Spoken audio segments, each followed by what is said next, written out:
back to the days when dinosaurs ruled the earth. Rob Breddle rides high to the dead heart of Australia to track down the quick and the slow, the spiky, the smooth, and the ones with effective defence on their side. But tough as they are, they're still the prey of snakes and humans. Daily, it's survival from the killer instincts of the lizard eaters.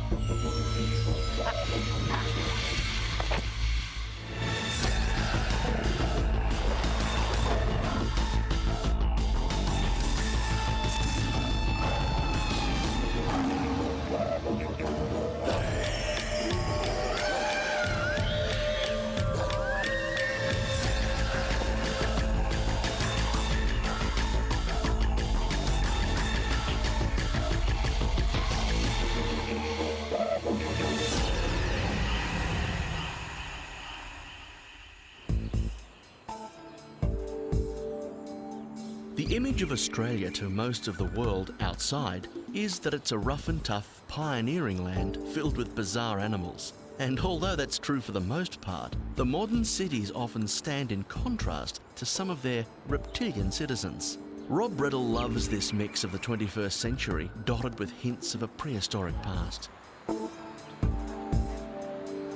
That is, lizards. And they're just everywhere. Like this big male eastern water dragon, one of the largest dragons in Australia. These wonderful lizards are found in parks and reserves, just so long as an area is bush enough to their taste and has plenty of water nearby. Here in the subtropical river city of Brisbane, they're not hard to find. And not too frightened of people either. They are welcome neighbours. What I find so brilliant about Australian lizards is they're so adaptable. You can find them in a suburban garden in the middle of the city, as well as out in the middle of one of the harshest deserts in the world. Amen. And that's where Rob's journey will take him now. He's headed for the dead heart of driest Australia, the land of the lizards.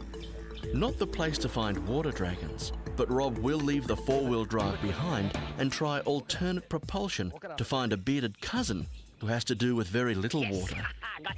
The gidgee, the blue tongue, and the lizard with two heads, the shingleback.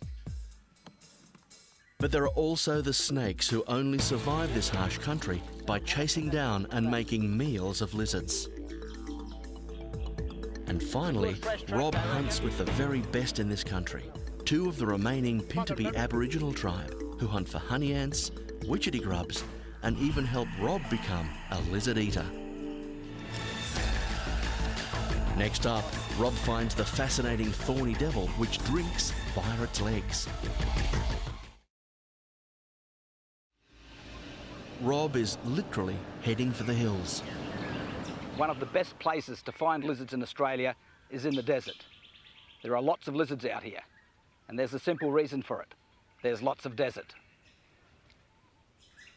There's a couple of ways you can search for animals in the desert. One's by four-wheel drive. They're pretty good, but they're a bit fast. And as good as they can still get bogged on a sand dune. And you have to find a petrol station quite often. The other way, the old Shanks's pony, feet. But of course, it can get really hot, you can get tired, and there are prickles. I think I found a better way. Up, Mick, up. I've discovered camels. Come on. And boy, are they good. First of all, they're fairly comfortable. They're high, got a good field of vision, they're quiet, low impact on the environment, and they refuel themselves as you go. I suppose if you get lost, you can always eat him. Off we go, mate. You didn't hear that. Yeah, Mick, have something to eat. There are 5 groups of lizards in Australia. The skinks, the geckos, the legless lizards, the monitors or goannas, and the dragons or agamids. And they're the ones I'm chasing. And there's a big one just over there. Stand. Push. Push. Push. Come on. Good lad. Come on. Push. Push. Good lad.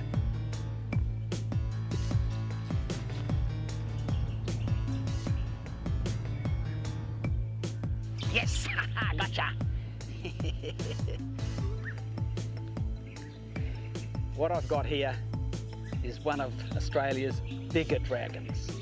This one's called a bearded dragon. Obvious reasons. He's got a beard under his chin. Also, he's the only dragon that flattens himself right out. He can flatten out a bit like a turtle, and he's covered in spikes. Probably makes him less appetizing. Part of his defense mechanism. Tell you what, I wouldn't like to eat him unless he was cooked. And by God, looking at the size of him, he'd be a meal. To most people, dragons look a bit like an iguana, and they're not really wrong. They do look quite like them. But the main difference, apparently, is in their teeth. Iguanas have single teeth, where the dragons have teeth all fused. I mean, he could take the end of my finger off really easy if I'm not careful. You see? The teeth apparently are fused. What I'm going to try and do now is go off and find you one of what I call is the most unusual dragons you will ever see.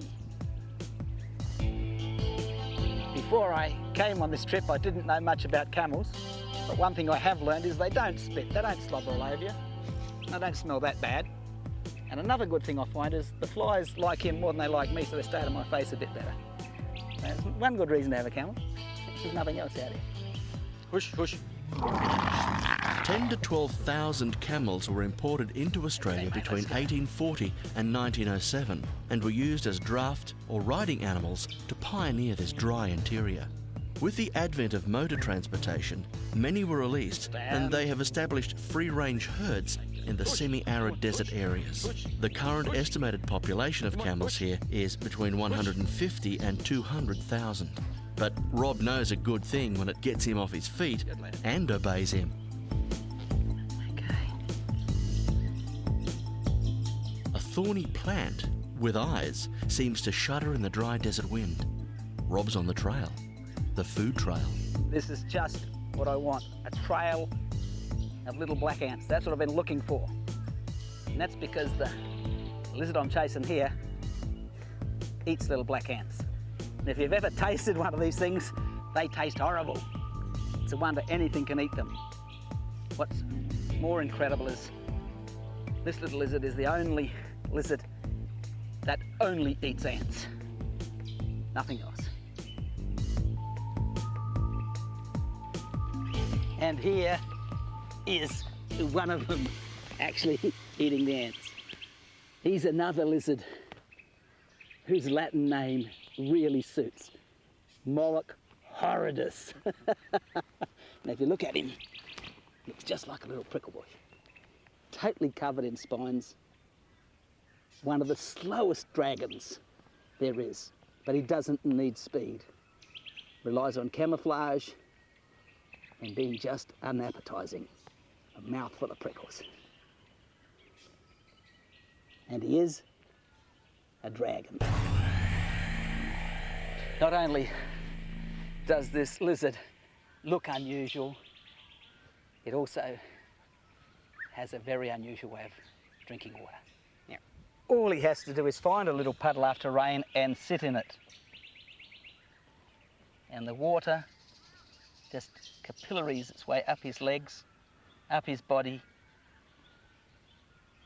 right up to the side of his mouth. It's about there now. Where there was water now, see, it's dry. It's all soaked up onto his body, through his legs. The thorny devil is indeed a wonder out here, but there are more weird and wonderful lizards and snakes for Rob to hunt and play with coming next.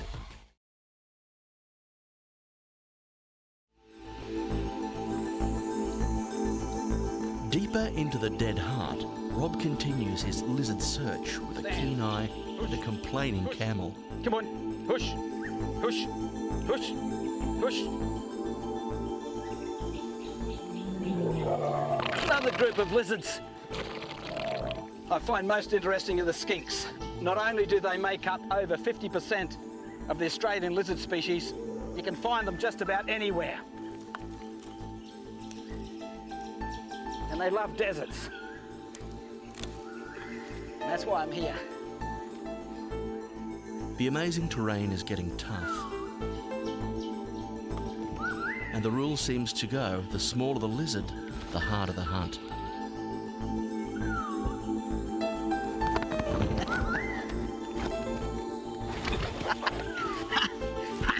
Gotcha this time.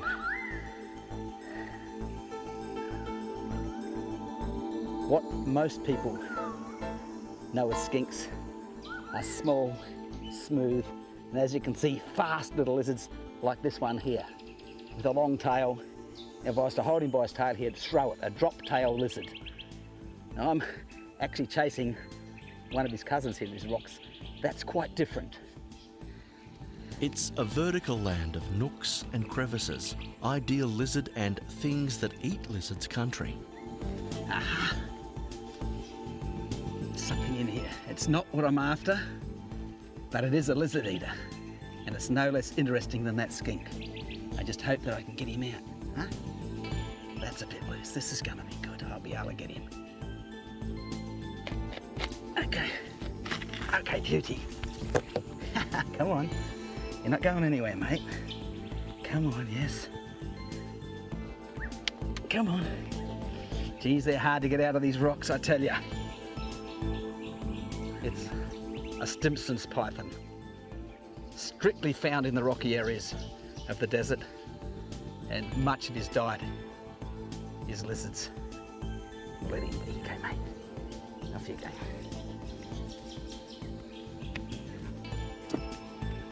Rob's climbing, searching and perseverance eventually pays off.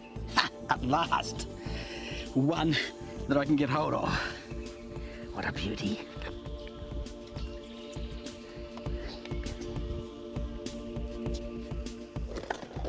Gotcha. Put your back there, mate.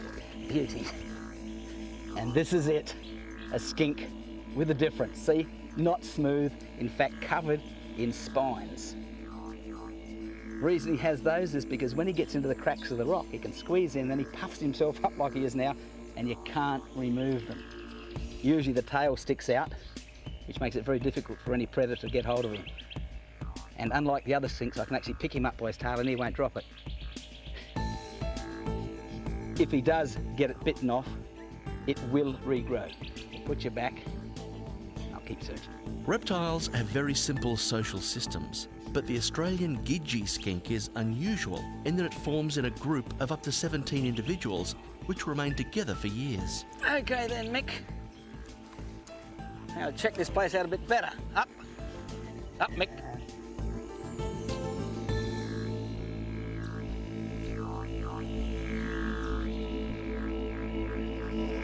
Coming next, there's nothing but more lizards on Rob's mind. But this time, it's shinglebacks and blue tongues.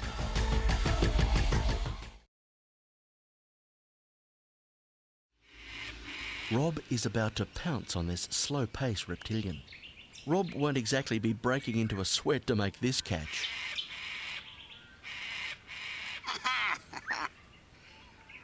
Not only is he the slowest skink in Australia, he doesn't look like a typical skink. And I think his name says it all. His Latin name, it's Tracheodosaurus rugosa. He actually looks more like a pine cone than a lizard. He's quite rough. Tiny little legs. And the ones in the back look like they face the same as the ones in the front. And if I put him like that, you'll notice that the head and the tail are almost identical. And because he's so slow, it makes him vulnerable to attack from eagles and hawks, I reckon. Tail looking like the head. If the eagle comes down and grabs this as the head, he can turn around and bite the eagle on the foot. He might let him go. And this is the only skink that doesn't lose its tail. And if he does, I don't think he grows it back again either. Some people think they look ugly, but I reckon they look beautiful. Hey. Okay, mate. Off you go, mate. there's something really intimate I want to tell you about this lizard. They're the only lizard in Australia that actually mates for life. And the reason is probably because they're so slow, they're in such small territories, that the female can never get very far from the male. So when mating season's around, he's got no choice. That's it. She can never get away from him. Now, isn't that romantic? He's commonly known as the shingleback, bobtail, sleepy or pinecone lizard. Meanwhile, Rob's getting excited again. And here are a couple of reasons why there's a lot of lizards here. You might notice a lot of flies buzzing the eyes and a lot of insects out here as well. Like this beetle I just picked up under the stuff. Lots of beetles out here. Mainstay of the lizards.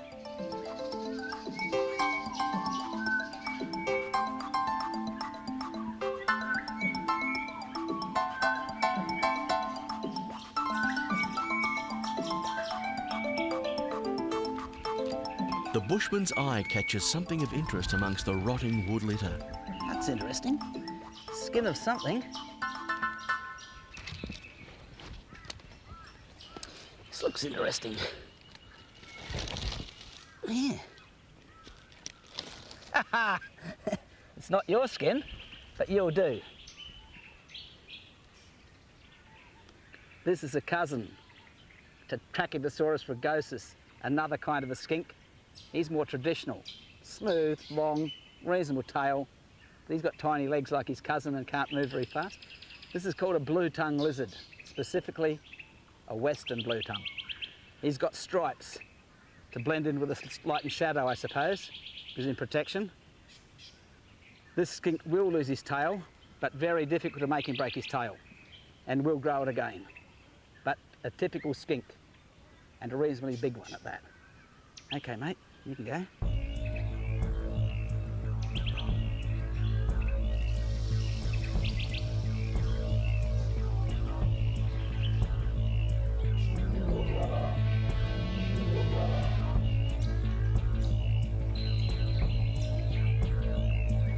Next up, Rob finds one of the family, and Australia's almost tailless gecko.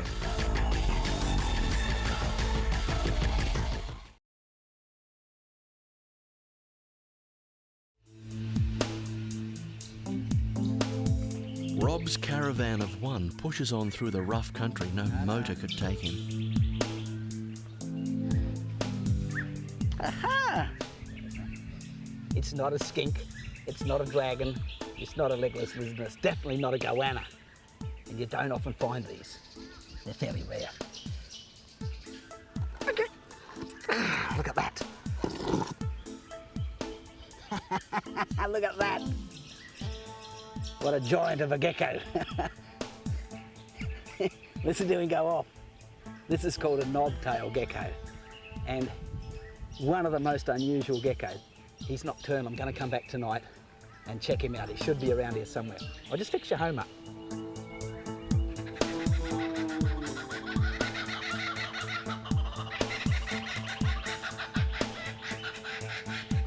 The sun was on its way to redden the horizon.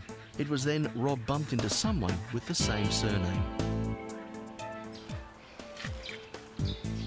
Walking around these cliffs, I've noticed a lot of rock wallaby sign, droppings and little caves where they're sleeping. And it's the sort of place I'd have expected to find a special python. And I've got one back here. I found him.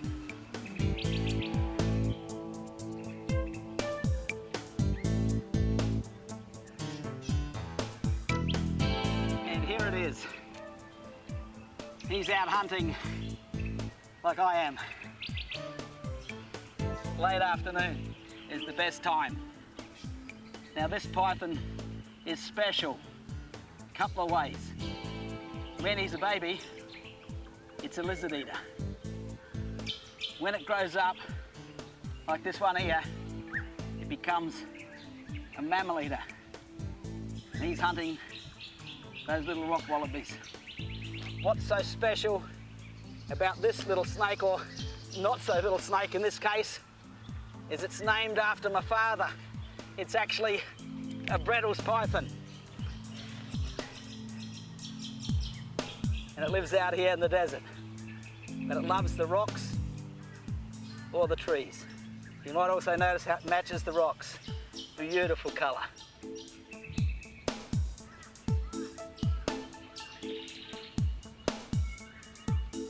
This generally docile snake is popular among amateur reptile keepers. The rock wallabies wouldn't agree.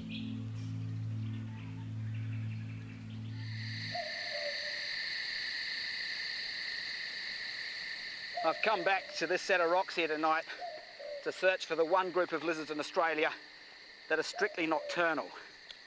And what sets them apart from all the other groups of lizards, except the legless lizards, that makes them a part of that family is they've got no eyelids. They have to lick their eyes to clean them. Aha, I thought I might find him out here tonight. He's out hunting, he's in his element.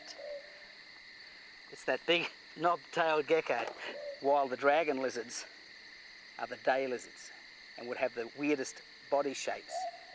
Geckos would have to have the weirdest tails. Now this little fellow has got what they call the knob-tailed gecko.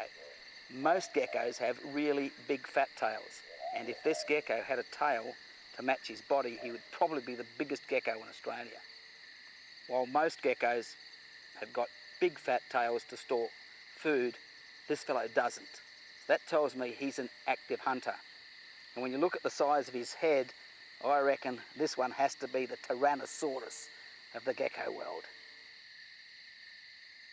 But where you find one gecko, you're bound to find another. Aha! You're a little beauty. It's beauty, gotcha.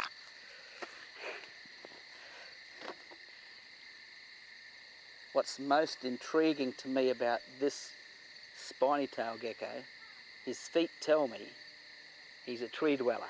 He's got suction cups. And in the daytime, you'll only find him on the underside of a branch camouflaged. But at night, I've always found them on the ground. They always seem to come down and hunt on the ground. And if you look at the size of his tail, compared to that big knob-tailed gecko's, he's got a huge tail for a little lizard. So this is one that does store food in his tail. Coming next, Rob gets up close to a death adder and digs for more deadly snakes. And later, he hunts with the Aboriginals. We've got a little sand goanna.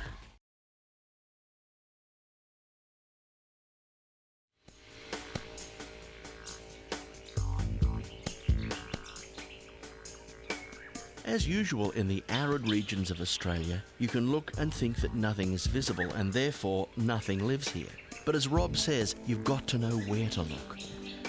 This abundance of lizards out here hasn't gone unnoticed by the Australian snakes.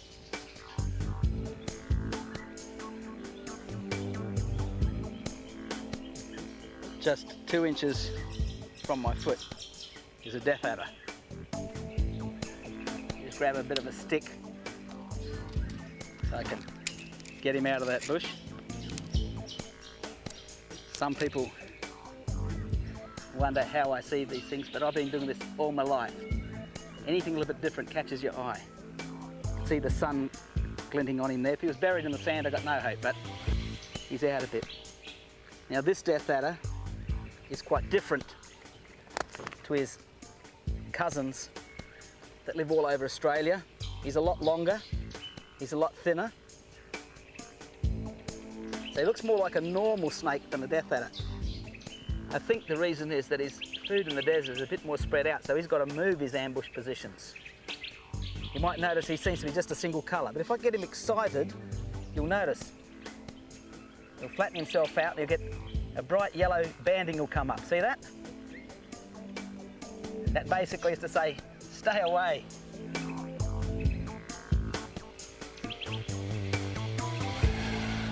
The land holds clues that bush people like Rob Brittle read like a book. He's close to another lizard eater. I'm on the tracks of a snake in the sand here. And by the way it's quite straight, I can tell that it's a python, and by the size of it, I'm a python. And this is one of the other lizard eaters of the desert, the harmless snake, the Woma python. late afternoon, bit cooler, they come out hunting. Yes. The small body scales reveal the womma is a python and therefore harmless to humans. The lizards, though, are keeping well out of sight.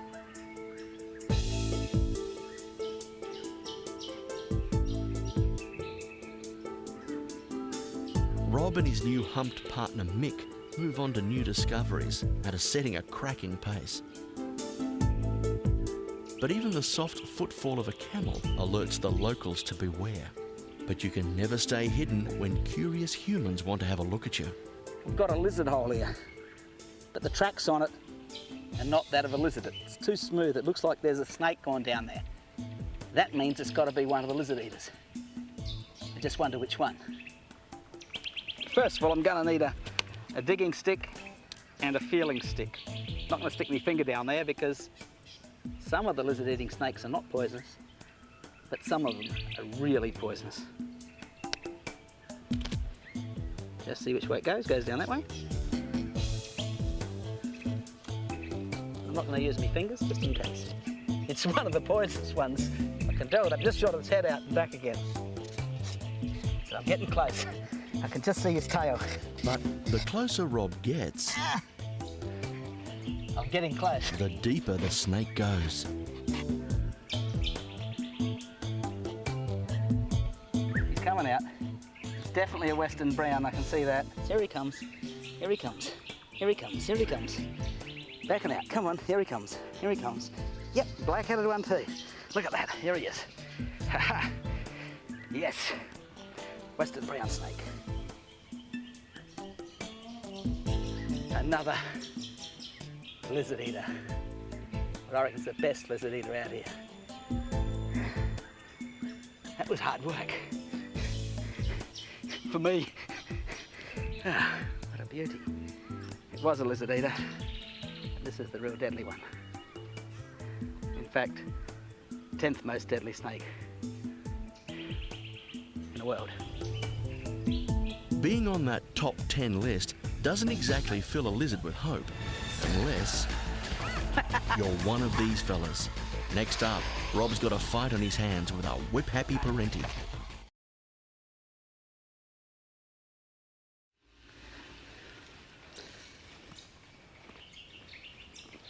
One of the most unique families of lizards in Australia are the legless lizards. Not only do they belong to the gecko family, they're found nowhere else in the world. They're uniquely Australian, and they just love spinifex country. Spinifex is a perennial spiky form of grass that's important to stabilising the soil here. It's also a favoured haunt of many small creatures. I just saw something go into this spinifex bush. Gotcha.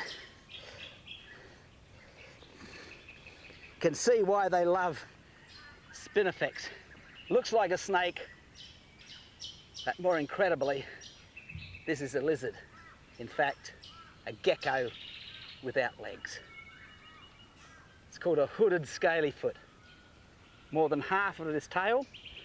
Why they call it a scaly foot, don't know, they've got no feet. But they do have a couple of large scales on either side of their anus where the legs used to be. It's very hard to see, but they are there. Easy way to tell them from a snake, the tongue's not forked. Although, this particular species actually looks almost identical to a baby brown snake. Might be one of his defense mechanisms. Hey, I'm poisonous, but he's not. When you really look at him, it's hard to believe that this snake-like looking creature is actually more related to the geckos than anything else. Hey. What I've got here are three little animals that look like snakes. Now, two of them are legless lizards. One's an adult scaly foot and one's a young one. The third one, the middle one, is a baby western brown. If you look at him, he looks almost identical to the little scaly foot. It's a case of mimicry. Oops, he's got him. It's a true lizard eater. I didn't expect that to happen.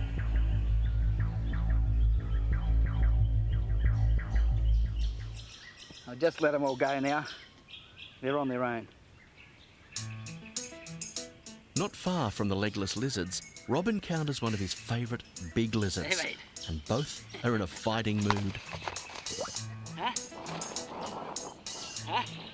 Hey? Yeah, you hit with that tail, can't you? Yes, let him walk now. What I've caught up with here is what I call the king of the sandcastle. It's the Parenti, Australia's biggest goanna. I noticed that part of his tail missing. If he had it all, he'd be about 6.5 feet long. You might notice how he whipped. If he had all his tail, I'd have been hit then. He just got me. Probably was bitten off when he was younger by a bigger Parenti. Because out here,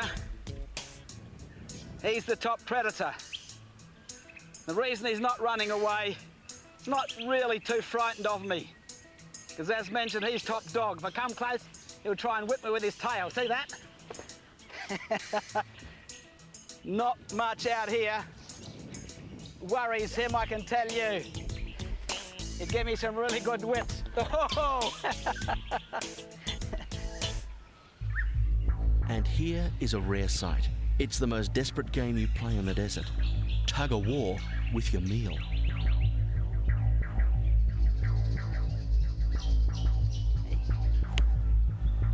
I wasn't quite correct when I said he is the top predator out here. There's another one that even makes dinner out of him. Hey, mate. Next up, Rob goes hunting with the deadliest predator on the planet, human beings.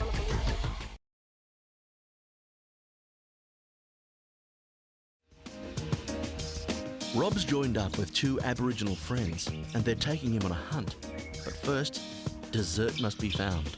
We're moving through this mulga bush country and man can't live by bread alone. The ladies noticed a tiny little ant with a couple of yellow stripes on its bottom, the base of a mulga tree here. It's the honeypot ant, and it's a delicacy. It's actually sweets. They trailed him back to the nest, and they've cleared a little area now, and they're starting to dig it up. When you're out in the bush looking for taka, it doesn't matter how you get it. Sweets can come first sometimes. We'll go and check it out. Is this the one? Yeah, no. All we have to do is dig him up now, huh? Okay, ladies. That's the entrance right there. The Aboriginal people have survived 40,000 years here. They know where the food is. Once they got down from the surface a bit, the hole's sort of gone into about 3 or 4 separate holes. They're sort of digging in a circle around their main 3 holes. Getting a bit of a circle around it. Digging down. Getting to be a fair-sized hole.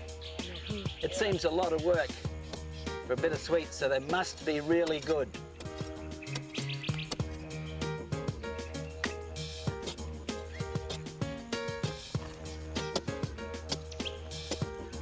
Okay, they've just broken into the chamber which is down there. It's a good arm's length down under the ground, straight into there. So we're nearly there. Now they've found the chamber, what the ladies are going to do is dig a big hole there so they can sit down and get comfortable to harvest the ants.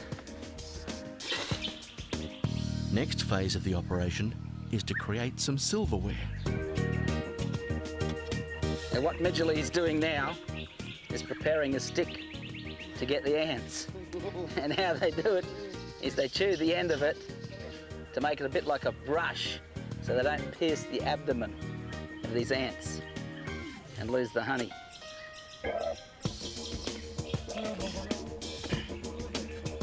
We've got the first one. This little stick is usually used just to brush them off the top of their little cave.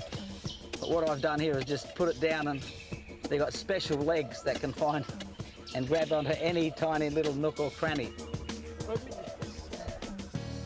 They come in a little chamber. They hang from the roof of the chamber. Okay, how you eat them, you hold their heads And just pop the abdomen into the mouth. Pop it off. Really unique flavour. A little bit tart, but nice and sweet. I reckon it was really worth the dig. And they reckon in a good dig you can get up to 1,000 ants. And that's just pure energy in there. I'd like to introduce you to two of my friends here of the Pintabee tribe. Midgley, who's a bush-born Aboriginal woman. She's had 2 children in the bush and a daughter here, Cindy. Some people call these people the lizard eaters. And that's what I'm here for them to help me find some lizards out here in the desert.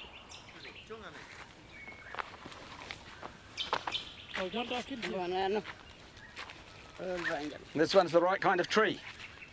The Pintabees were the final example of unaltered Stone Age culture in Australia. With first contact of white people in the mid-1960s, they were found to have an amazing understanding of their surroundings and a complex culture. The next part of this hunt is to find an appetizer.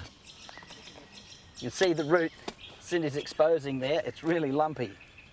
And that's probably in each one of those lumps is there's a grub. The girls have found some really good sign. There's 3 or 4 places where they've popped up they can see. I hope there's still some down there, but they seem excited.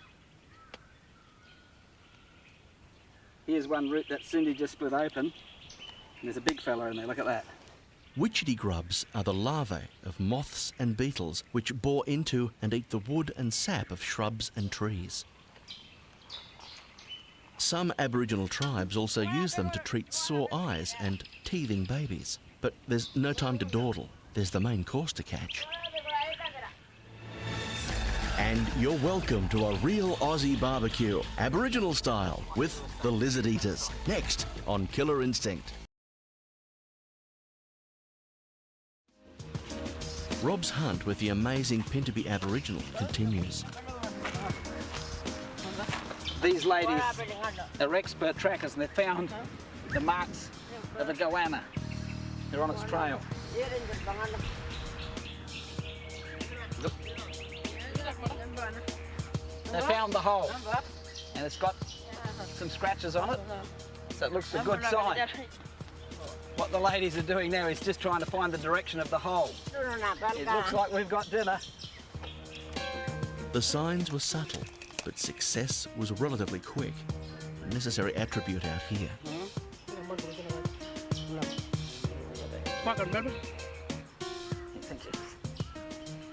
We've got a little sand goanna, and it's one of the staple diets of these people here.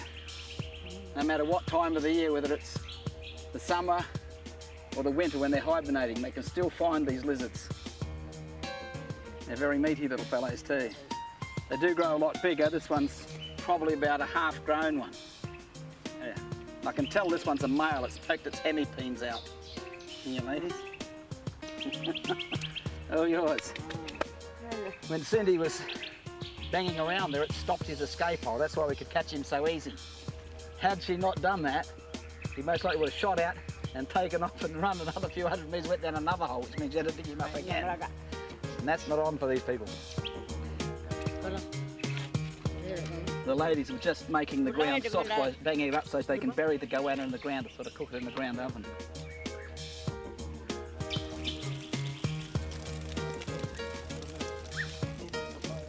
Okay. He's going to take the guts out. They squeeze it, push it all down, and the sand is to stop the slip. So you're going to pull the guts out through the cloaca there, or the anus. Pull it inside out. Here it comes.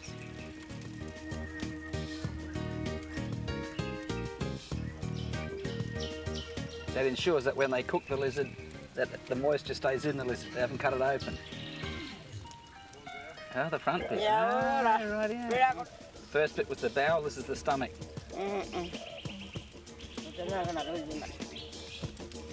Finished.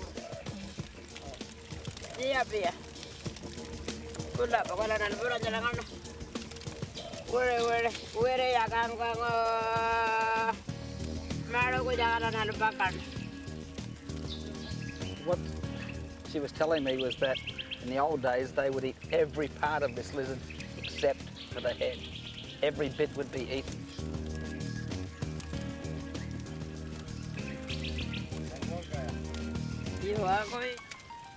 What we've got here is a real Australian barbecue. As natural as you can get. Before they cook it, what they do is they sear it to keep the moisture in. Just roll it around in the flames. A bit like you do a steak, sear both sides, keep the goodness in it. Now comes the oven. Rob can't wait and accidentally has a little appetizer on the wing. That's right, just ate a fly. Anyway, it's time for entree. Witchetty grubs. This is my first time I've ever eaten witchetty grubs. They look pretty good.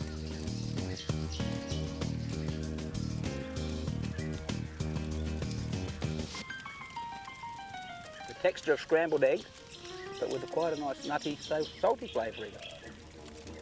Quite nice. I'm very privileged here today. I'm able to see some photographs that were taken back in 1964, believe it or not. That's when Mitty here saw her first European people, in 1964. There's even a photograph of her in here. It's Midgley and her first daughter. At Labby Labby Rock Hole. Yeah, Labby Labby. 1963. The simple serving plate is arranged and the lizard is shared equally by all present. But Rob is the honoured guest.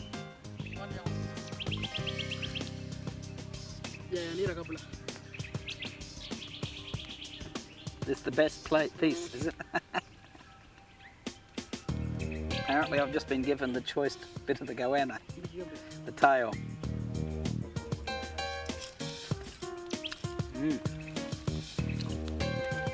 Good cook, very nice. These particular lizards, the goannas, have huge fat storages inside their stomach, and here it is. And this was used as a medicine. In fact, in early Australian days, it said goanna oil was so elusive it couldn't even be held in a glass bottle, it would seep out. That's not true, of course. And these people used to use it and rub it over their bodies, and it would stop the wind, keep them warmer in the winter time.